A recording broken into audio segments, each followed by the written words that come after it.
দৈনিক বাগাছড়া বার্তা সত্য প্রকাশে সাহসী যোদ্ধা। যশোরের শার্শা উপজেলা সীমান্তবর্তী দাউদখালী গ্রামে ভারতের ইছামতি নদীর পানি প্রবেশ করে ব্যাপক ভোগান্তিতে পড়েছেন স্থানীয় এলাকাবাসী। হঠাৎ নদীর ঢল গ্রামে ঢুকে কৃষি জমি, বসতবাড়ি ও যোগাযোগ ব্যবস্থায় প্রভাব ফেলছে। এলাকাবাসীর দাবি, দ্রুত একটি খাল খনন এবং একটি সুইচ গেট স্থাপন করে পানির সঠিক প্রবাহ নিশ্চিত করা হোক।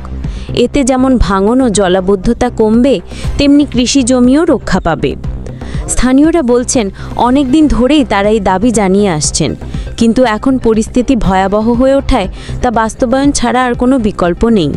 তাদের দাবি, দ্রুত একটি খাল খনন এবং একটি সুইচ গেট যাতে তৈরি করে দেয়, তাতে আমাদের ভোগান্তি এগুলো শেষ হয়ে যাবে। এতে করে আমাদের ফ্যামিলি, চাষা জমি, ঢায়ের খামারগুলো বেঁচে যাবে।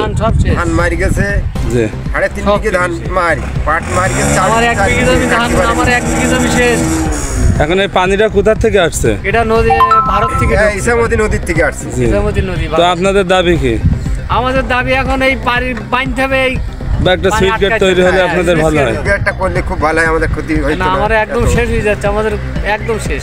প্রতি বছর এই সমস্যা, প্রতি বছর এই শেষ আমাদের।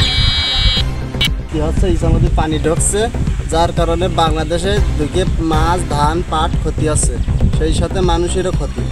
আমরা এখানে একটাই দাবি, বাংলাদেশের এখানে একটা সুইচ গেট হলে প্রতি বছর আমাদের এই ক্ষতি আমরা একটু লাভবান হতে পারবো, নাহলে প্রতি বছর আমরা ক্ষতিগ্রস্ত হচ্ছি খালি পানি ঢোকার কারণে।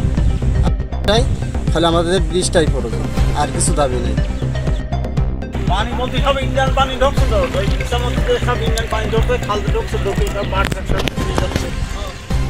এই পানি আসার ফলে আপনাদের কেমন ক্ষয়ক্ষতি হচ্ছে? ক্ষয়ক্ষতি মানে মাঠ সব শেষ, দেখছেন না, সব পানি আর পানি, মানে টোটাল জমি নিচে গেলে পানি, তো সব ফসল সব শেষ।